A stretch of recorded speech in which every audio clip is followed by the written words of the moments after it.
Easterday. I'm the CEO and Managing Director of Hot Chile. We're one of the preeminent large-scale copper developers of the world, holding the Costa Fuego project on the Chilean coastline, advancing that through to a development decision in the next couple of years, which makes Costa Fuego and Hot Chile one of the top 5 large-scale copper developers outside of the majors. Preston, good to see you here. Welcome to our sunny shores. It's a bit grey, isn't it? Let me find us. You're here at LME Week. What's the purpose of being here? We're really interacting with a lot of the stakeholders on the concentrate side of the market and building relationships, which we've been building for a number of years now on that side. Right. Preparing to have the right people around us when we're looking to sell a lot of valuable concentrate into the market. Right. You want to see them. Do they want to see you? And if so, why? Yeah, look, we're obviously got a lot of interest when a market for concentrate is so tight as it is at the moment. $0 TCRCs going on, so it's an interesting space. The traders seem to make a lot of money when there is volatility, so there seems to be quite a good spirit this year. I'd say there's a lot of interest in Hot Chile. Firstly, as I said in my introduction, there are only 5 projects that are scaled at 100,000 tonnes per annum of fine copper production globally, outside of the controller majors, so the independent projects. And there are not many of those that are near term. So what we have is a project that is meaningful and near term. And importantly for the traders, we're sitting now probably inside their 5-year planning window on where the concentrates are going to feed their refineries. Right, and of course you've got Glencore already on board. Correct, yeah, right. Exactly. So how do they work? Do they play nice with the other boys in the playground? Look, yeah, certainly. Glencore's obviously the largest trader at LME, largest trader globally of copper concentrates. Great to have them in our corner on the benchmark component of what we anticipate selling here. So, they have a deal for 60% of our offtake at benchmark terms, but only on the first 8 years. And really importantly for Hot Chile, you said, do they want to see you? Yes, when you're holding 160,000 tonnes of potential annual concentrate volume, uncommitted, with no arsenic, and sitting staged for production to hit the market in late 28. That's very meaningful for this type of crowd. Okay, so you've got the scale there. If I do me a favour, can you kind of run? I know the PFS is coming out, but can you give us the PEA numbers just for people new to the story, so I can take it on from there? Yeah, sure. Well, what we're holding is something we've been building for 14 years. You hear these 17, 19-year timeframes to build these things. They're very real because of things such as permitting. But by and large, because of that 14-year journey, we're well ahead of most of our peers with our permitting situation. We're in fact readying ourselves to submit our environmental impact assessment mid next year.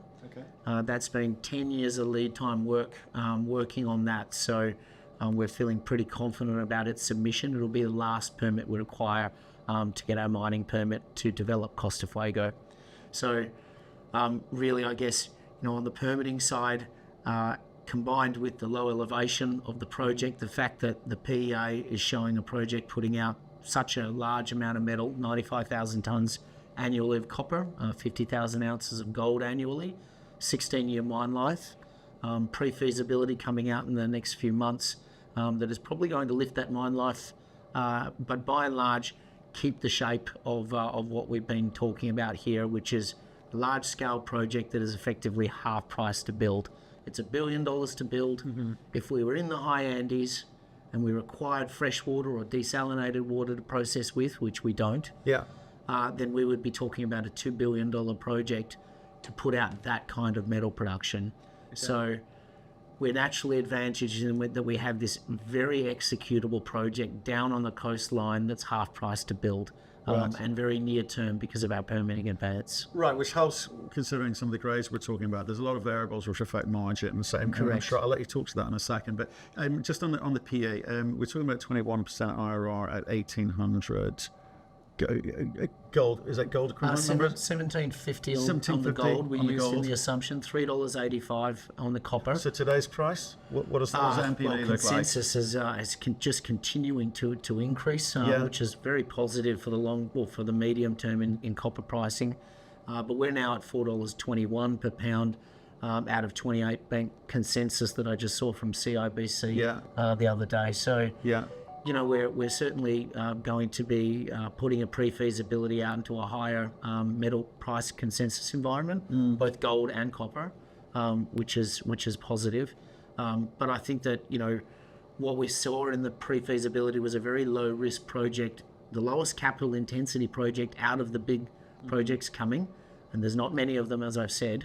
And I think that probably a lot of those things will play out in the pre-feasibility. We're not looking at seeing a lot of variation to how we shaped it in the preliminary economic assessment. So that's before year end, which we're aiming for, are we, for the PFS?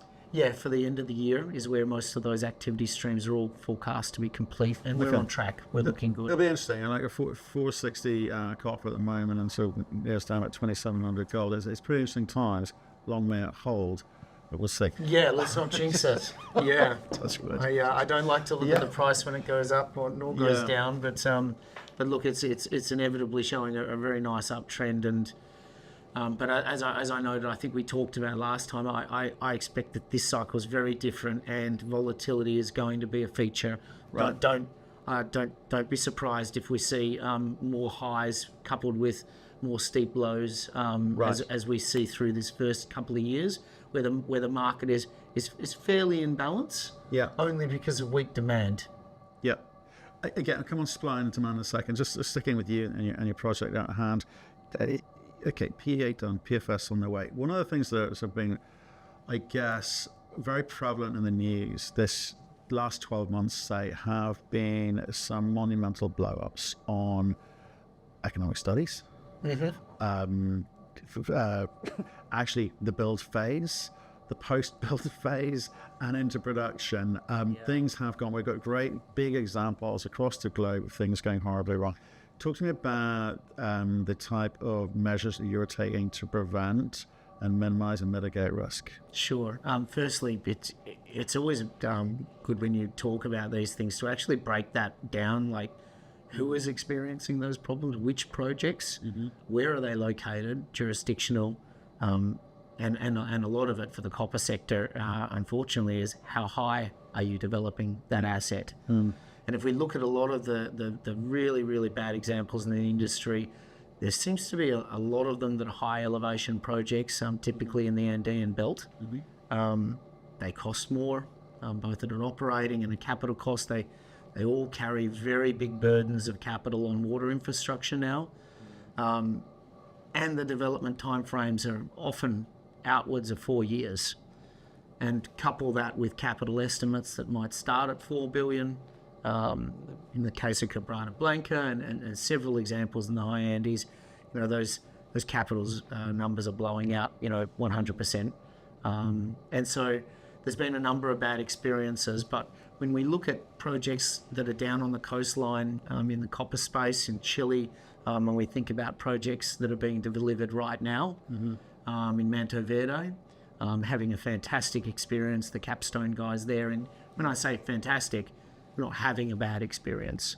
So their capital is on track. They've just announced first production, and that's great for us because they're almost a look-alike project in terms of economics to what we're contemplating developing with Costa Fuego. Because they've got literally a lot of the same variables. Exactly, that low elevation, they don't have that water situation and infrastructure. The grade's slightly better, but their throughput is a lot lower. Okay. Exactly, yep. So what we've seen there, we've also seen up in Peru with Mina Justa was another saltwater project developed down on the coastline, similar scale, similar experience. So firstly, it's about the project in terms of what natural risk you're going to face. Are we going to face that kind of operating and capital pressure? So without that, then it's about really the engineering of the project. At 1 billion tonnes resource base now, we have the resource base to underpin that mine life, 16 years in the PEA, probably going higher into the pre-feasibility, and no doubt finishing in the sort of low 20-year mine life profile by the time we get to the bankable, and that's a lot to do with the economics of this thing as we further study it, as well as further growth coming in that Hot Chili is planning. But what we see with the study is we're having a very big focus on mitigating any of the inflationary impacts on our operating and capital cost schedule, rather. And so we're going after really interesting things such as recovery issues that we've always felt that we could get more out of, particularly some of our credits. So we're working hard on that and seeing some good movement there. But also, outside of the free kick that we're going to get, no doubt, with long-term consensus inputs on pricing, on copper price at $4.20 and gold probably closer to $2,000 an ounce now US. We're also seeing impacts of our mine optimizations. Our PEA was run at $3.30 mine optimizations, and we used $3.85 a pound copper for our financial assumptions. And obviously moving to a higher consensus price means that we're optimizing our mine schedules. Yeah. More at $3.50 now. Yeah. And so that is putting on that additional mine life and your and giving a benefit there. Assumptions around your costs were sort of at like $1 what? $1.33 C1. Right. Total cash cost at around $1.43. Okay. All in at around $1.80. And then the total cost, somewhere sitting around the $2.20 US mark. Got it. Okay. So certainly we're one of those few projects that's sitting in the low cash cost, low capital intensity part of the matrix. So people can take that data and add some of the following data, which is it's going to be really important. The cost of your capital for that capex is going to be critical to you. And how are you? I know the PFS is coming out, but the economics will be a little bit firmer. But how are you envisaging the kind of build up and build out of any potential plant, given what you see in front of you today? Look, I think we're contemplating a 2-year construction timeframe, 18-month production base commencement at over the 2-year construction phase. So, conceivably, with our best timelines at the moment, early production no earlier than late 2028. Okay. Is what we foresee in the schedule. And by first production, you don't mean like nameplate capacity. You mean it's turning on that first production, exactly. Right. Okay. And the ramp up period would be 6-month ramp up. 6 months, right? Yeah, okay. It actually feeds into about 9 months on our ramp up schedule, but 6 months is where you would see. You would probably name first production to being close to nameplate. Where does that the ramp up starts before that, obviously. Yeah. Where does that put you in terms of the conversations you're having around here in London during LME week with whether it be traders, and traders will, they'll hedge the bets, they'll get bits of paper in front of everyone because they want the optionality there. But people like Glencore, they put their money where their mouth is, and obviously you talked about the limits of that current structure of that deal. But for others looking in, you want that kind of competitive tension, you want other people involved, you want to make sure the access to capital is good and the cost of capital is the best it can be. But how do they view a company like yours at this stage in relation to what other options are out there on the supply side? Doesn't seem to be a lot coming through. No, I just literally stepped out of a lunch with my counterparts at Glencore. So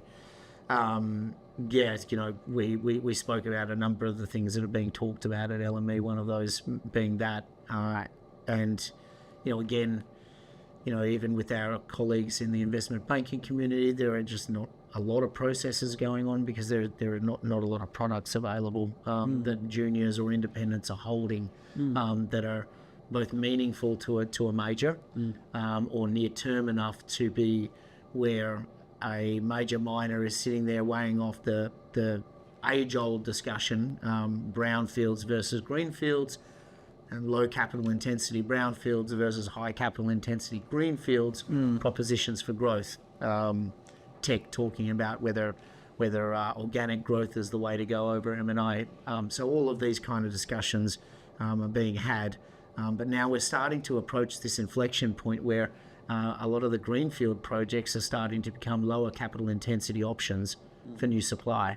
So I think that that's, very well aware, but I think that Glencore and others in that space, they are aware how tight it is on in terms of new productions, new projects that are available. Yeah, and how are they viewing that supply? Because if I look at some of the... And you've seen that with BHP's move into a developer cluster just above us with Philo and Jose Maria. Up in the mountains, on the border. Yeah, we've seen it.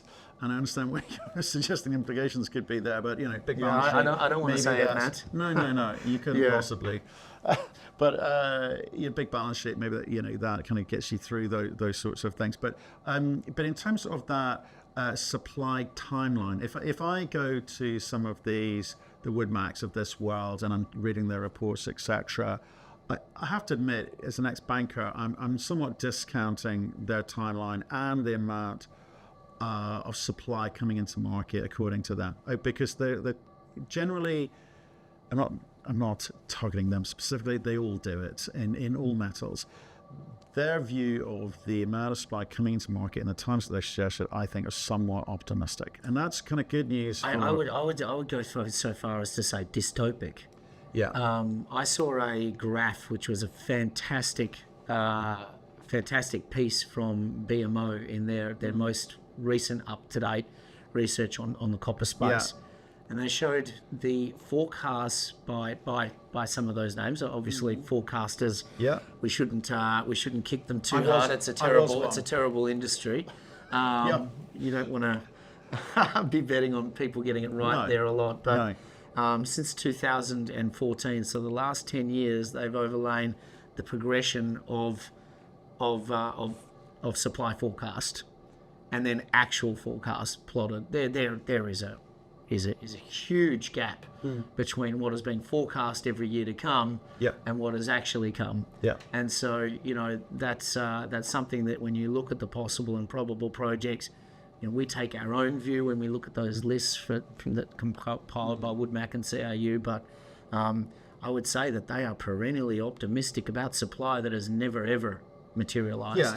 And like I say, I don't want to pick on any of them, and it's not just a copper thing. It's a nickel thing. It's a uranium thing. It's you name it. It's because it's unquestioning, unquestioning. Anyway, that's fantastic for those prospective for producers and prospective producers. Good news. Hopefully, in terms of metal price and therefore margin and all that kind of good stuff. But it still doesn't answer the question of where the hell's the stuff come from. So, and what does that do in terms of the available cash then? It obviously, presumably, makes conversations a little bit easier. Any insight? Yeah, well, I think it does.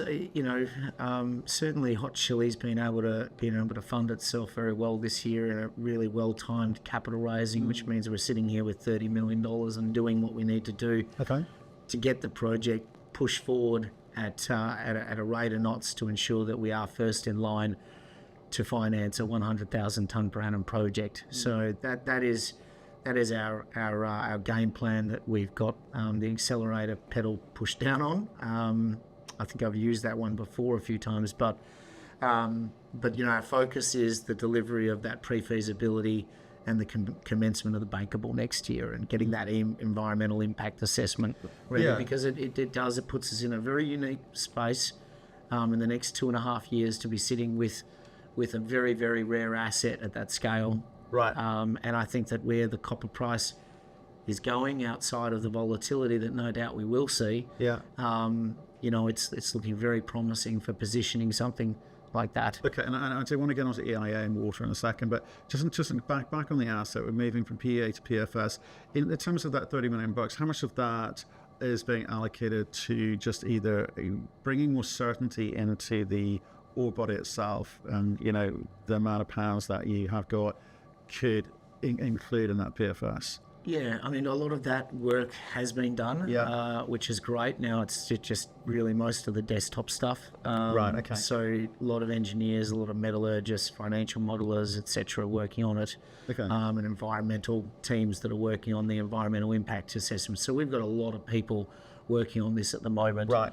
not making a lot of noise in the market. Right. Certainly the stuff that is unfortunately maybe boring to the market, but is critical to be able to transition out of this trough of the Lassonde curve and back onto the slope of value accretion. Okay.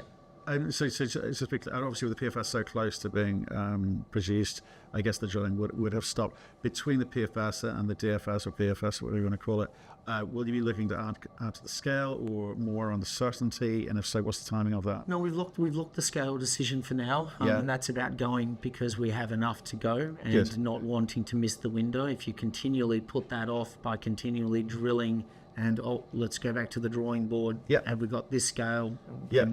And doing that, you'll never get there. So for us, it's really important to deliver on that timeline, to be at the financing table in early 27, late 26, with a final mine approval, with a final bankable study complete, and hopefully a very, very systematic, solution to how we're going to fund the equity side of this project. That's what we're focusing on. Okay. We do have growth funds set aside, as you're trying to ask about, Matt.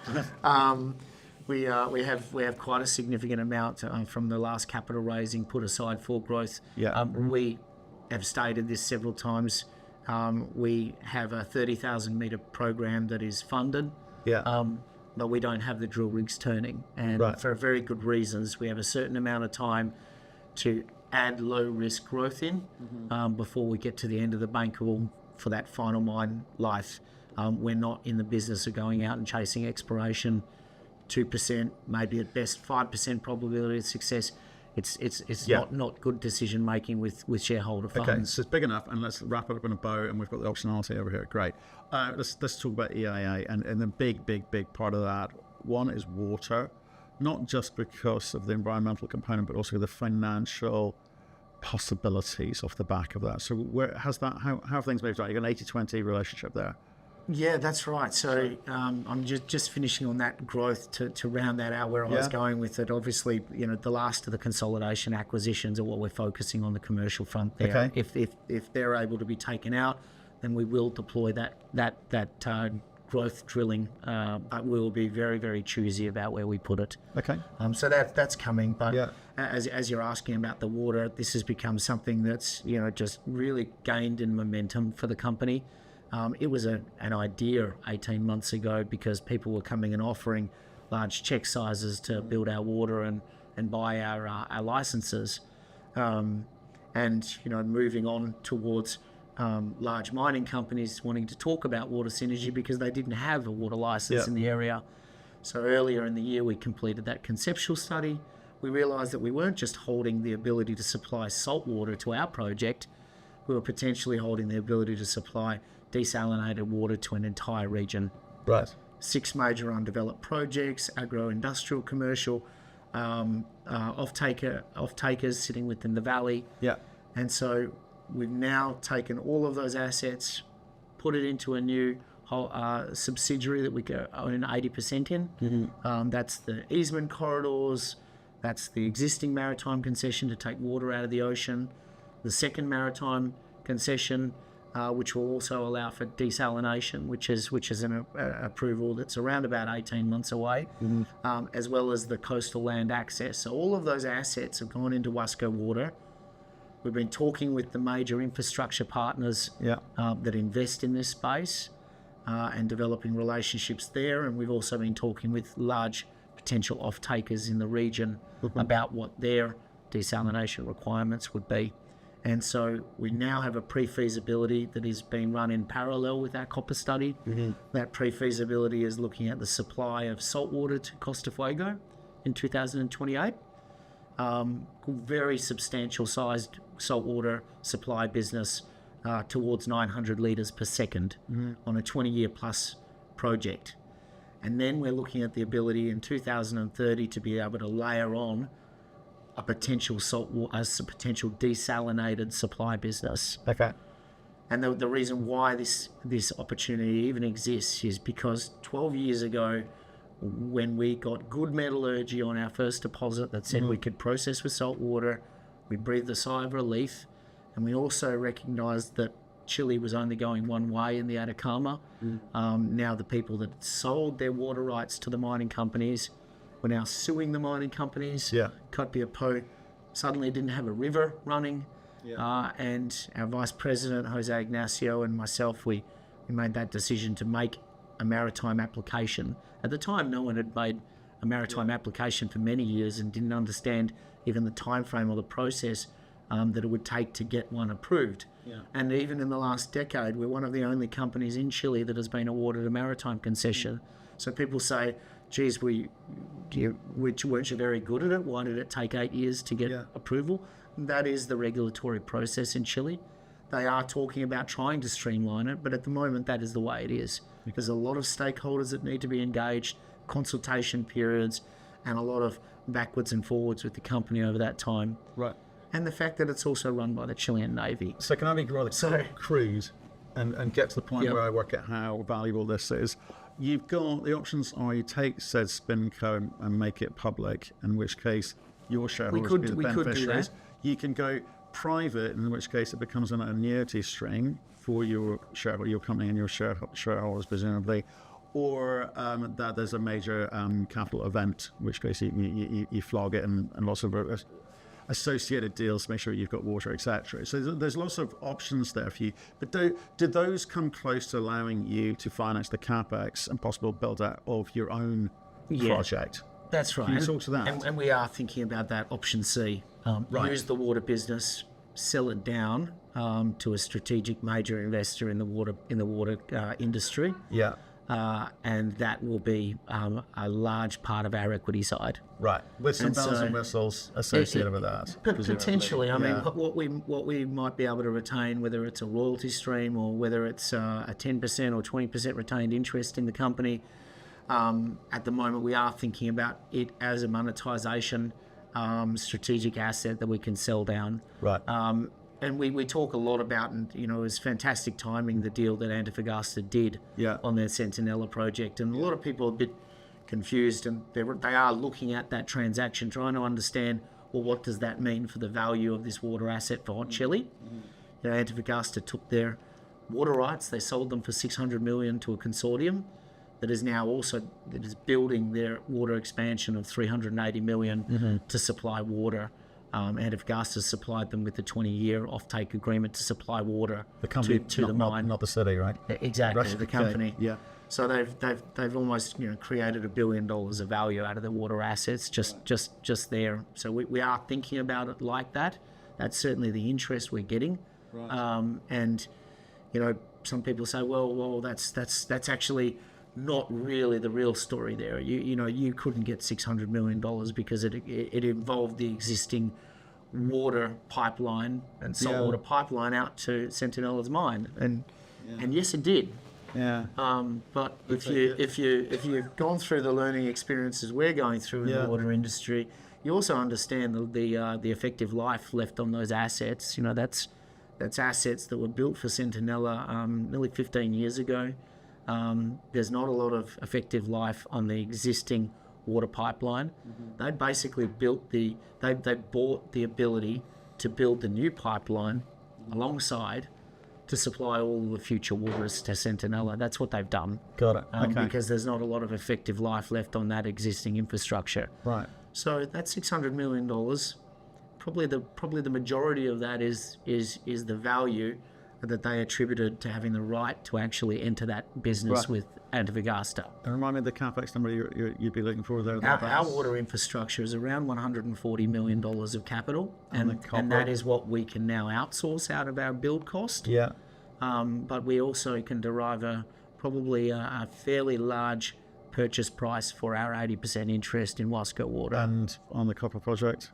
So on the copper project, we have 100%. We have an embedded partner there that their interest might be somewhere in the order of 5 to 10%. Yeah. But overall, we have a copper asset that's going to have a pre-feasibility at the end of the year, a water asset that's going to have a pre-feasibility not far after, and both of those project values are significantly large. But what's the capex on the copper project? On the copper project, $1 billion US. Billion, okay. So in terms of the sorts of numbers you're mentioning with regards to the water, 600 or whatever. So basically, there's a big chunk, if not all of the equity can be dealt with, right? Correct. Yeah.